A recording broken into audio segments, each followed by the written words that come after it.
namwe mwumvise ko umugabo w'igisiribobo umuhungu w'ababateke n'abapahwe Brigadier General Brice Oligui Nguema ari uri kuramutswa igihugu cya Gabon nyuma yo gutembagaza uwari mu byara we President Ali Bongo Ondimba. Niba mwarabimenye rero mwitonde noneho mbanze mbabwira gakuru keza gashimishije kakanashamaza abashamadukiye bya politike bose. Gusa ukumva wigengesereye kuko gasobetsemo amasubyo yakuzutaguza ubaye udasobanukiye ibisegura basomye. Aka gakuru turagatangirira i London mu Bwongereza ku icapiro ry'ibitabo rya Harvey Seka hari ku itariki ya 17 z'ukwa 8 1945. Kuri iyi tariki umwongereza kabuhariwe mu kuvangavanga inyuguti Eric Arthur Bray waje kumenyekana ku izina ry'ubwanditsi rya George Orwell yasohoye agatabo gato k'impapuro 140 ariko gakubiyemo inkuru y'uburyohe n'icyanga cyahebuje abanyabuvanganzo bose. Si icyanga gusa ahubwo ifitanye isano n'inkuru y'uwo Brice Oligui Nguema nibiri kubera muri politike ya Gabon hirya no hino muri Afrika. Muri aka gatabo George Orwell yise Animal Farm kakegukana n'ibihembo bitabarika. Yatubariye inkuru izimiza ikanarengurira ku bya politike ati habayeho icyanya cy'inyamaswa cyitwaga Mano Farm. Muri iki cyanya hiberagamo amatungo menshi arimo ingurube, inka, imbwa, intama, indogobe, inkoko n'izindi. Iki cyanya cyayoborwaga n'umugabo Mr Jones. Uyu ngo yacishagamo akibagirwa kugaburira amatungo mu gihe yisomeye kamanyinya. Bukeye ingurube yari ishaje yitwaga Old Major iza gucunga Mr Jones yagiye ikoranya andi matungo baganira mu rurimi rw'inyamaswa rutumvwa n'abantu. Nuko Old Major yubahagana buri tungo iraterura iti murabona ko twebwe amatungo tugiye kumarirwa kwicumu n'abantu. Reba namwe inkoko ziratera abantu bakirira amagi, inka zikabyara bakinywera amata, indogobe zo zigiye kuzaturika imigongo kubera kwikorera abantu n'ibyabo, ingurube twebwe tugiye gushirira mu masafuriya yabo, rwose baraturembeje. None rero nimureke twese twigumure twirukane uriya Mr Jones maze dushinga icyanya cyacu kizagendera ku ihame rigira riti all animals are equal. Inyamaswa zose zirareshya, aho nta muntu uzongera kurya amagi ngo akame inka yica ingurube agamije kuyirya, akoresha gatunambwe n'indogobe n'ifarashi, mbega karenganyo kose ka muntu tugatera umugongo. Ako kanya inyamaswa zabyemeranyijweho zicura umugambi zamaze no kugena uko zizabana yewe n'amategeko ashingiye kuri iryo ryo hejuru. Byose bimaze kujya mu buryo zipanga igihe n'uburyo zizirukana Mr Jones nabe bose ziyobowe n'ingurube yari y'amashagaga, uburyarya, ubucakura n'ibigango ikitwa Napoleon. Bukeye Mr Jones ajya kwinywera atahutse n'isindwe ryinshi asanga amatungo ye yakamejeje. Indogobe zaciye ibiziriko, inka zajombye amahembe ku gihirima cyose, inkoko ziguruka mu cyafatwa nk'imyigaragambyo y'abantu, mbega zamumereye nabi kugeza ahunze azisiga zonyine. Maze amatungo yose ayobowe n'uwo mutegetsi ahita atangira kwigenga. Icyanya cyitwaga Mano Farm zita zikita Animal Farm, nuko zitangira kwenjoyinga mu kamwenyu n'agaseko k'ibyishimo nta muntu uzihagaze hejuru muri bwa bugome bwose umuntu akorera amatungo. Igiteye agahinda n'ishavu nuko iby'inyamaswa zari ziteze ko nyuma yo kwirukana Mr Jones zigiye kudamarara amafu n'amafufu bikazisabagiraho atari ko byaje kugenda habe namba. Niko bimeze kuko wa muyobozi wazo mushya akaba umwe muri zo Napoleon, ahubwo yadukanye ubugome bw'ikubyincuro nyinshi bwa Mr Jones. Napoleon yazanye igitugu cy'agatangaza ku buryo ahubwo yategetse inkoko gutera ntihagire nituraga amagi, akayigurishiriza ku bantu, indogo bakazikoresha ibyikubye, noneho hagira n'itungo na rimwe rimuvuga nabi dore ko we yumvaga ururimi agahita riteza abasirikare b'abagome aribo imbwa yari yaratoje kumokera no kurya itungo ritamwumviye. Byose byarangiye inyamaswa zicujije icyo zarwaniye cyari cyo kureshya kw'inyamaswa zose all animals are equal, kuko cyaje kuvamo itegeko ryaje kwamamara muri politike n'imibereho rusange rigira riti all animals are equal but some animals are more equal than others. Inyamaswa zose zirangana ariko hari inyamaswa zingana cyane kurusha izindi. Ese kugeza aho hari ikintu mwe muri kumva mora? Niba bitumvikana reka tubisobanuze ibyo muri Gabon n'ibindi bimenyetso dushobora kuza kwemeranywaho. Benshi mu baciye batanga ubuhamya. Nari mfite ikibazo cyo kubura urubyaro kubera ikibazo cy'imisemburo mike nari mfite, naje kugana ivuriro Everlife riramfasha, ubu nanjye mfite umwana. Mu ivuriro Everlife nayivurije ibibazo by'umwijima n'iby'amabanga y'abashakanye. Mwabyiyumviye ni ivuriro Everlife rikorera Nyabugogo ku mashyirahamwe rimaze kuba ubukombe mu Rwanda no hanze yarwo mu kuvura indwara bakoresheje imiti y'ibimera kandi itunganyijwe neza mu buryo bw'ibinini, poudre cyangwa liquide. Hari abadogiteri batandukanye bagufasha kandi cyiza nuko aho waba uherereye hose ku isi imiti yakugeraho cyane ko bakorana na DHL. mu ndwara bavura twavugamo nk'iz'imyororokere zose, kurangiza vuba no kubura ubushake, indwara zifata abadamu zose, igwingira ry'igitsina, indwara nk'umwijima, diabete, amara, igifu, asima. Abifuza kuva ku biyobyabwenge nabo barabafasha. Ku bindi bisobanuro wahamagara cyangwa ukandikira muganga kuri 0788 Eva Life, icyizere cy'ubuzima. Mwese muribuka ko mu rukerera rw'itariki ya 30 z'ukwezi gushize Perezida wa Gabon Bwana Ali Bongo Ondimba yakuwe ku butegetsi maze abaturage bagakoma amashyi bishimira ko rwose bibohoye igitugu n'igitutu cy'umuryango w'ababongo wari umaze igice cy'ikinyejana kirenga ubajujubya. Isi yose yiboneye amashusho abanyagabo bavugiriza impundu n'impanda Perezida mushya Brice Oligui Nguema neza nk'uko za nyamaswa zashengereye zishimira umutwari wazo Napoleon wari uzikijije akajagari ka Mr Jones. Nyamara icyo abanyagabo batangiye kuvumbura nuko kumbe uyu Brice Oligui Nguema ari umujura karahabutaka, ahubwo ari n'umushabitsi w'ibiyobyabwenge bya kokayine na kanabisi na kurumogi. Ahubwo abanyaturikiya n'ikigo cyabo gitara amakuru Anadolu Agency hamwe n'umunyamakuru wabo mu gisata cya Afrika James Tasamba bamaze kwemeza ko rwose Brice Oligui Nguema ari mubyara wa Ali Bongo. Ibyo bamwe batiyo ni mu nyangire nuko mubonye yironkeye ubutegetsi atabugokeye nka Kigeli Ndabarasa wemeye gutamba amagara ye mu ndorwa y'abashambo, akaharwana umuhenerezo kugeza bambuye ingoma ya Murorwa, nuko akayihereza se Kirima Rujugira ati dawe nawe uzamenye undage karinga. Niko bimeze Brice Oligui Nguema we ntiyagotse cyane nk'uwo mwene Rujugira kuko yambuye igisenzegeri.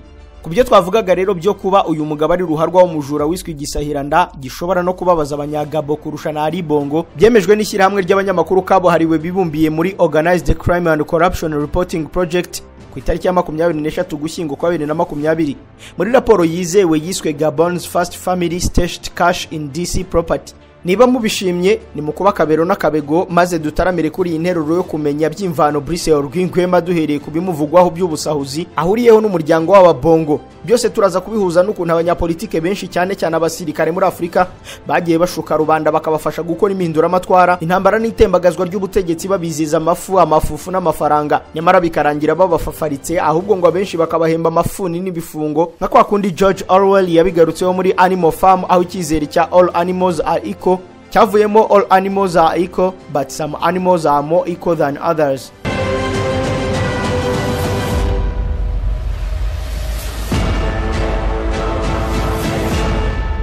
Ubundi nkuko tubikesha Le Figaro ngo Brigadier General Brice Oligui Nguema yavukiye hafi y'umugezi wa Ogooué uherereye mu majyepfo ashyira uburasirazuba bwa Gabon mu ntara ya Haut-Ogooué hari mu 1974. Gusa hari ibindi binyamakuru byemeza ko yavutse mu 1975. Ikinyamakuru cyubashywe guturuka muri Senegal Dakar Actu cyemeza ko cyabisuzumye kigasanga agace n'imiryango uyu mugabo yavukiyemo ihura n'ibisanira by'ababongo n'ubundi nabo bakomoka bakanatura ku bwinshi muri Haut-Ogooué. Kinemeza ko yavukanye n'impanga ariko akaza kujugunywa n'iwabo bikarangira arezwe na nyirasenge. Gusa maze kugimbuka yaje kwitwarirwa na General André Oyini, uyu akaba umusirikare kurusha abandi muri Gabon icyo gihe kandi akaba ari we wari ukuriye umutwe urinda Perezida wa Gabon. Uyu rero yikundiye Clotaire Oligui kugeza amujyanye no mu gisirikare, aho nawe yagaragaje umuhate maze kubera gusunikwa nawe agatumbagira mu mapeti vuba na bwangu. Ngo yabanje kumwohereza kwiga ibya gisirikare muri Maroc mu ishuri ryitwa Royal Military Academy of Meknes, akivayo yinjira mu basirikare barindaga Omar Bongo. Ikinyamakuru H24 Info cyemeza ko byahise bivumburwa ko afitanye ibisanira n'umuryango w'ababongo, bituma ashyirwa mu gatsiko ababongo bita aide de camp. Aba bakaba abakozi babizerwa babifatanyaga no kurinda inyungu n'ubuzima bw'ababongo. Gusa ngo ntiyigeze avuga rumwe na Ali Bongo igihe papa we Omar Bongo yari akiriho. Mu 2009 ubwo Omar Bongo yari amaze gupfa agasimburwa na Ali, Clotaire Oligui yabaye nk'umwirukana muri Gabon ajyanwa muri ambasade y'iki gihugu muri Senegal. Yabaye iyo kugeza ubwo Ali Bongo atangiye kurwara indwara ya stroke yamuzahaje ikamubuza amajyo n'amazi ahagana mu 2018. Ibyo rero byatumye atangira gusaba uwo yimye no guhamagaza inshuti n'imiryango ngo zize zimurengere. Nibwo muri uko kwezi kwa Gitugutu ukwakira ku 2018 yahamagazwa gashishi itabona ngo abunduke. Muri iki cyumweru ikinyamakuru Monde Afrique cyahamije ko yahise ashinga ubutasi mu gashami karindaga Perezida Ali Bongo ku ipeti rya koroneri, asimbuye kuri uyu mwanya Colonel Frederic Bongo. Uyu akaba yari umuvandimwe wa Ali Bongo, gusa ngo nawe yaratangiye kumwishisha, maze Colonel Clotaire Oligui ahita yadukana imigambi mishya ahindura uburyo bwo kurinda umukuru w'igihugu, ku buryo mu 2019 yanagize uruhare mu kuburizamo coup d'etat nyinshi harimo imwe yamenyekanye. Ibyo byahise bituma Ali Bongo amukura ku ipeti rya koroneri amushyira kuri Brigadier General. Ikinyamakuru Just In cy'Abanya-Australia giherutse kwemeza ko kuva ubwo yatangiye kwiyerekana imbere y'ababongo bose asa naho hari icyo yokeje, biza gutuma mu kwezi kwandamukiza Mata y'ibihumbi 2020 General Gregoire Kuna wari mubyara wa Ali Bongo yirukanwa ku mwanya wo kuyobora ingabo zirinda president, maze asimbuzwa uwari wabaye Brigadier General Clotaire Oligui Nguema, kugeza aho noneho yari yicaye ku mwanya ngo yahoze arota, aho noneho yari kugasongero ko kugenzura icyo ashaka n'uwashaka. Niba utabizi, buri umuntu ufite ubutware bwose mu gihugu n'ukuri ishami ririnda president w'icyo gihugu. Icyo rero ni igice n'isura nziza ya Brigadier General Brice Clotaire Oligui Nguema. Noneho dushatse twariba iby'ubusambo, gucuruza ibiyobyabwenge ndetse no gukorana n'abafaransa bimuvugwaho. Gusa twabanza tukibaza tuti niki cyatumye ahirika mubyara we wamukamiye amasitu n'amarindira. Ubundi byemezwa ko uyu mugabo atababarira kandi akabika inzika nk'inzovu n'inzoka. Ikindi ngo afite ubwenge n'amayeri ya politike bihagije. Impuguke kuri politike ya Gabo akaba n'umwarimu muri kaminuza ya Sciences Po y'i Paris mu Bufaransa, Francis Patinde yabwiye France 24 ko azi neza uyu mugabo, ngo amuzi nk'umuhanga kabuhariwe kuko yanize muri kaminuza nkuru ya Gabo kandi ngo agira karimi gakarishye, ariko ngo azi kugenzura neza ibintu. Kubera izo mpamvu tuvuze, ngo igihe Ali Bongo yasaga nk'umwirukana mu gihugu akamwohereza muri Senegal kandi akamucunaguza, ngo yahise afata umwanzuro wo kuzabicunga neza akazamwambura ubutegetsi. Umushinga wo kuyobora Gabon yawugejeje kuba president benshi, hakanakekwamo president Emmanuel Macron banaherukana mu kwezi kwa gatandatu uyu mwaka. Ngo icyabimuteye n'ukwikuza, kwikunda, kwironda no kwirata by'umuryango w'ababongo, byemezwa ko n'abafitemo ibisanira. Ibyo byose ngo yabivumbuye ubwo yari akiri umu aide de camp. Ngo impamvu atashyigikiye coup d'etat mu 2019 nuko bari bamutanze umushi, kandi nawe akaba yari kubigenderamo iyo ubutegetsi bufatwa n'undi wundi, kuko hari ibirego byinshi by'ubusahuzi turagarukaho n'abafitemo akaboko. Ibinyamakuru nka Africa Intelligence, Africa Buzz na Baron bihuriza ku kuba yarashinze mu ibanga itsinda rikomeye yise Comité pour la transition et la restauration des institutions mu ntangiriro z'uyu mwaka, afatanyije n'abandi basirikare bakuru barimo Colonel Ulrich Mafumbi wasomye itangazo rya coup d'etat kuri Gabo 24 hamwe na Commando Aimé Viviane Oyin. Abo rero ngo yabagejeho igitekerezo bagisamira hejuru ku buryo mu butegetsi bwabo basa n'abayoboranye. Impamvu zindi zirenze z'amashyari ni ibibazo bwite, nibyo twagarutseho mu kiganiro kibanziriza iki, tugaruka ku mpamvu Ali Bongo bamuhiritse.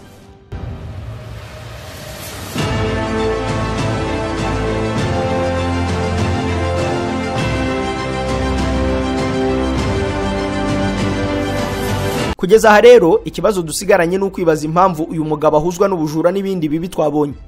Byose bikubiye mu bucukumbuzi bw'abanyamakuru batatu, Emmanuel Fredenthal, Loshanak Tagavi na Kila Zalan.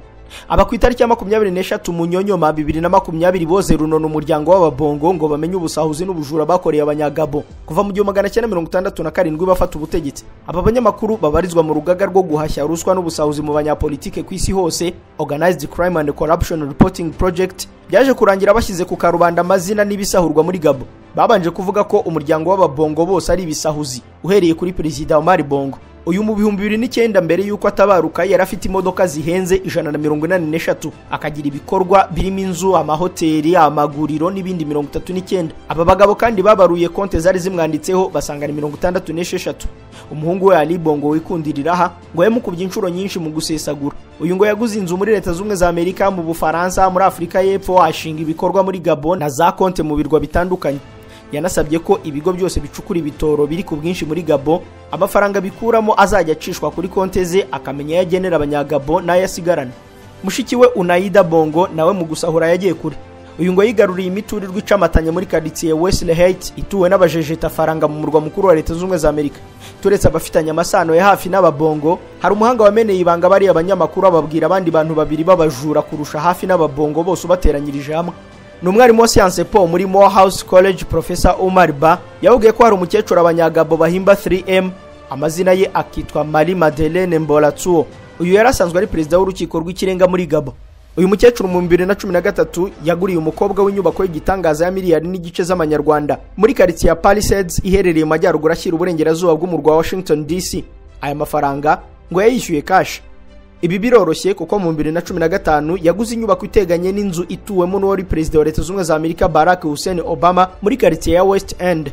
Ku itariki ya 23 Ntwarane Werurwe y'2017 radio mpuzamahanga y'Abafaransa RFI yemeje ko rwose uyu mukecuru afite imiturirwa, imodoka n'imitungo y'agaciro ko mu bicu mu gihugu cy'Ubufaransa na Afrika y'Epfo. Kubera izi mpamvu umushinjacyaha mukuru w'Ubufaransa yari yashyiriyeho ibirego uyu mukecuru ngo atabwe muri yombi. Gusa byajyanywe biguru ntege kuko yari asanganywe ubudahangarwa biturutse ku kuba yari inshoreke ya Ali Bongo bigeze no gukundanaho mu bugimbi. Uyu ngo niwe mucurabwenge w'amabi no kugundira ubutegetsi kw'Ababongo. Mu gika cya nyuma b'abanyamakuru batatu nakubwiye bagarutse kuri wa mugabo twashingiyeho igitaramo cya none. Bati mubyara wa Perezida Ali Bongo ariwe Brice Clotaire Oligui Nguema nawe mu bujura yagiye kure, dore ko yiguriye imiturirwa ihagaze $1 miliyoni mu mudugudu wa Yassville n'uwa Silver Spring muri Leta Zunze za Amerika. Uyu kandi ngo yagiye kure mu kugura imitungo y'imijurano muri Gabon ya Cyamunara n'indi y'amafaranga leta ibishaka gushimuta. Noneho ahubwo yagizwe umukuru w'abarinda perezida, ababonye ubudahangarwa bwo kwigarurira icyo yumva yifuje cyose. Uyu ngo n'umucuruzi karahabutaka w'ibiyobyabwenge. Ibisuku mubeshyera kuko departement zishinzwe kurwanya ibiyobyabwenge muri Leta Zunze za Amerika zisanzwe zimufite ku rutonde rwa baruharwa mu kohereza muri Amerika ibiyobyabwenge bya cocaine na cannabis, urumogi. Umunyamakuru Patrick Winter wa The Guardian na Atie Olivier wa The African Reporter bose bahurije ku kuba uyu mugabo akorana n'abashabitsi b'ibyo biyayura mutwe muri Colombia na Amerika y'Amajyepfo muri rusange. Mu magambo ahinnye, uyu muyobozi mushya wa Gabon nta watandukaniye na Babongo. Ibyo bigatuma benshi bahuza inkuru ya coup d'etat ya Gabon na ya nkuru ya George Orwell yagarutseho mu gitabo cye Animal Farm. Kubera izo mpamvu kujya ku butegetsi kwe bagahita babihuza n'imigambi y'Abafaransa byemezwa ko ari indyarya n'incakura zitihishira. Umuntu wa mbere ibi bikorwa byateye kwibaza no kubihuza n'iby'ubwo buryarya tuvuze ni Dr. Alikana Chihomboli, wigeze guhagararira umuryango wa Afrika yunze ubumwe mu muryango w'abibumbye kuva mu 2017 kugeza mu 2019, akaba n'impirimbanyi ya Afrika ryahamye ku buryo benshi bamutazira Mama Africa. Uyagaruka ku kuba Abafaransa aribo bacuze ibyo tubona bagakuraho igisambo bagashyiraho igisambo ruharwa. Yagize ati Abafaransa ni indyarya, incakura kandi n'abagambanyi.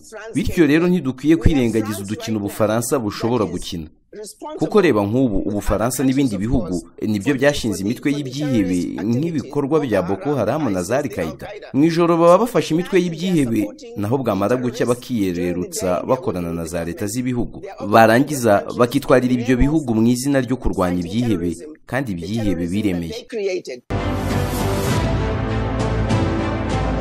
Ibyo kuba abaturage ba Afrika bashyigikira ko umusirikare agera ku butegetsi ariko nyuma bagasanga barabyibeshyeho ni ibintu bimenyerewe mu mateka ya Afrika. Ku itariki ya 3 Ruhuhuma ubwo ni Gashyantare 2017, umunyamakuru wa The Washington Post Max Bearak yakoze ubucukumbuzi yise The Real Dictator of Potomac, Maryland, maze avugamo ukuntu abanyafrika bagiye bagambanirwa nabo bizeye ngo babagoboke mu maji. We yavuze ko hafi ya bose abategetsi bisunzwe na rubanda ngo bakureho ubutegetsi bukandamiza hajyeho bugendera ku demokarasi ikurikiza isimburana ry'ubutegetsi no kudahonyora ibyo rubanda baba bamagana ngo birangira bicujije nka za nyamaswa. Mu ngero zifatika yahereye ku Banyagambiya. Ku itariki ya 22 mu Kakaro Nyakanga 1994, umusore muto w'imyaka 29 ku ipeti rya Lieutenant akitwa Yaya Jammeh yahiritse ubutegetsi bwa Sal Dauda Kairaba Jawala, maze rubanda rwose rw'Abanyagambiya bakoma yombi impundu n'ibindi byose barabimuvugiriza bizeye ko agiye kubakiza imiruho n'ibibi byose by'ubutegetsi bubi. Nyamara ibyo yabakoreye Imana yo mu ijuru niyibizi, kuko yamaze ku butegetsi imyaka 23 ahahamura Abanyagambiya ku buryo nko kutavuga izina rye nk'uko yabigennye byicishije benshi, abandi barabizira uhereye ku banyamakuru. Ubwo utaravugaga His Excellency Sheikh Professor Ali Haji Dr. Yaya AGG Jammeh Babili Mansa akabikora avuga ko ari birebire cyangwa kibagirwamo je reka ibyo tubyihorere. Abanyagine Equatorial bo agahoma munwa bahuye nako nikagira kibara. Bwa mbere bategetswe na Francisco Macia Nguema. Ibitabo byandika iby'ubugome bwe byemeza ko ibyo uyu mugabo yakoreye abaturage be kuva mu 1968 kugeza mu 1979 ari byo bisumba ibindi umuyobozi yakorera abaturage be ahari hose ku isi. Uyu nyuma yo kumvisha Abanyagine Equatorial hadutse mwishwa we Teodoro Obiang Nguema Mbasogo muri uwo mwaka wa 1979. Uyu abaturage bamwakiriye nka Mose w'Abayahudi, nyamara kuva muri icyo kibariro kugeza none imyaka 44 irashize abaturage bakoresha icyo ashatse. Abanditsi Ana Lucia na Rodriguez Sanchez bamugarukaho muri The Politics of Autocratic Survival in Equatorial Guinea, bakavuga ko igitugu cye abaturage bakimenyereye bakakigira n'umuco. Dukomereje ku ngero nk'izo izuba ryaturengeraho, gusa igisobanuro kikaba ko ibya Afrika n'abacunguzi bayo bisa n'ibyago byimukira ibizazane, umugoma akimukira umubisha naho umugambanya akimukira umurozi. Hari n'abavuga ko abavuga ibya Afrika mudakwiye gucika intege. Ndabasabira ndabarahiye naho gucinda imivuno n'imivumbuzo yo kuvumbura abo bavangavanga ibyanyu mu gihe ibyiza byacaga amarenga. Gusa ibivugwa hano ntibihamya ko abahiri ku butegetsi bose bazagera mu kirenge nk'icyababanjirije. Ntawe uvumira itararenga kuko bashobora no kwaduka bitandukanye mu ngamba n'inyifato zibatura zikanagorora ibyagoramye.